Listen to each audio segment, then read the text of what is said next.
Thank you very much, Ellen, for coming on with us today. Could you introduce yourself? Yeah. So my name's Ellen Kennedy, and I am the head of programs at Real Disabled People's Organisation.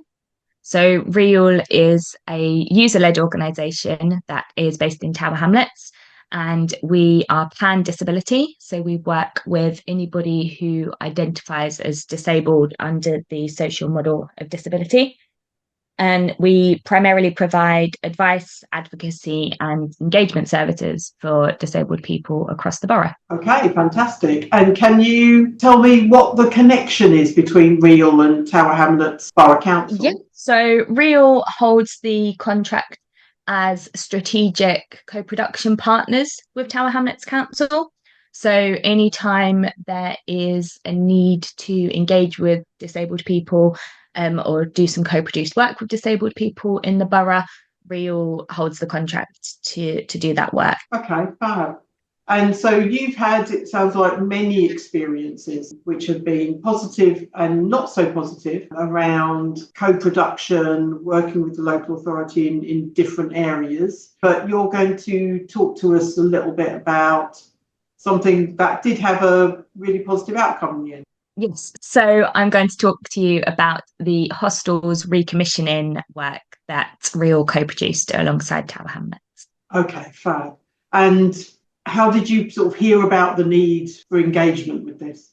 So the commissioners for our strategic partnership approached us because the hostel contract was up for recommissioning, and they wanted us to seek the views of disabled hostel users, because they recognised that they perhaps had a different experience of hostel use to their non-disabled peers. And so they wanted Real to find out from disabled hostel users what they would like the recommission to look like, what was good about the current service, and perhaps what was less good, and what they would like to see potential providers offering and promising in terms of taking over those spaces. Okay, fab. And so was this part of an equality impact assessment or a general review? So, in hindsight, it probably should have been part of an equality impact assessment, but the focus very much was only on disabled hostel users. So, although we did interact with people who identified with other protected characteristics, it wasn't a holistic approach in the same way that an equality impact assessment should have been, but it was successful in seeking the views of one group of protected characteristics. Okay, thank you. That's helpful. So what happened? So Real's team went into 5 hostels across the borough and met with disabled hostel users and got their views on what they would like the service to look like. Some of the key themes were around the way that the hostel management communicated with them. There were some things that were good and positive about that, but there were other things that were maybe seen as inaccessible. So letters written in formats that weren't accessible to people, phone calls that were unplanned or unexpected, which made people feel quite anxious. There was also some themes around the information that was held about them, people feeling that maybe unnecessary information or too much information was held about them.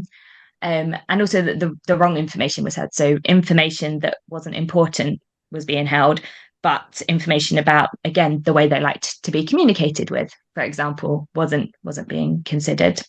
And there were also things around the physical space and how that impacted on people's needs. For example, people who were very noise sensitive being roomed next to people who were very noisy, or communal areas being very cluttered and there not being enough space for mobility aids, for example. So once we'd had all of these conversations, we wrote up a report that fed in the recommendations and the views of all of the people that we'd spoken to. And this was used to inform the tender process. So potential providers were asked about how they would address those concerns and meet those needs, what they would perhaps do differently to make things more accessible for people. And that was considered when deciding who to award the contract to. So it was a positive outcome in that it was co-produced and people's views were taken on board and listened to and seen as important and valuable. Great. That sounds really good, as you say, as an outcome. Do you think it would or could have been different if it had been done as part of an equality impact assessment? Yes, I think so. Like I say, although we did meet some people who identified under different protected characteristics, our focus and the commission was very much a disability focus. So there were definitely things that would have impacted on people from different protected characteristics that our report wouldn't have picked up. And there were things that probably could have been looked at in more detail. So, for example, one person mentioned the food being provided and not meeting their cultural needs, for example. It wasn't necessarily in our remit, but is definitely something that an equality impact assessment would have picked up in more detail and could have informed the recommission in a more holistic way. I think a lot of what we found, we know that when you improve accessibility for one group of people, it usually has a positive impact on other people who may struggle to access services. But actually, if the council had looked through the lens of sexuality or of gender, they probably would have gotten even more rich data that could have informed an even more positive experience for people. Yeah, that makes complete sense, and I completely agree in terms of it helping access for all. But yes, you do need that.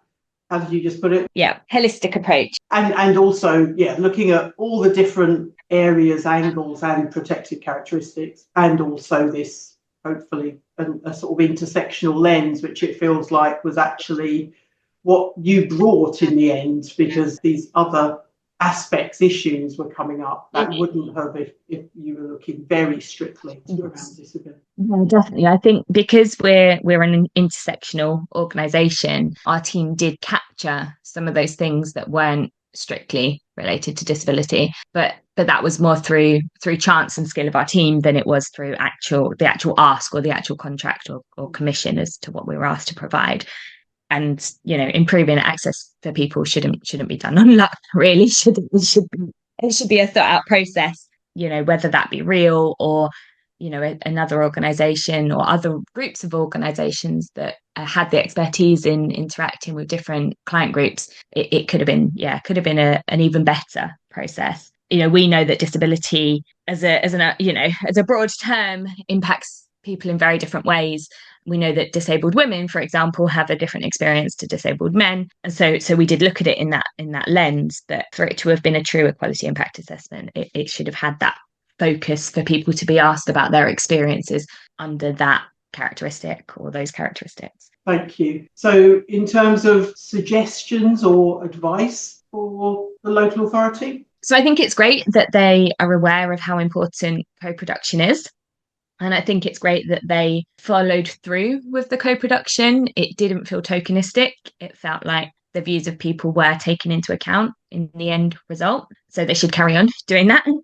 But actually getting people involved earlier and having a broader lens when they're doing this work, not just a disability focus or a women's focus or an older people's focus, but having an intersectional approach would improve the experience of everybody even more and make it even truer co-production.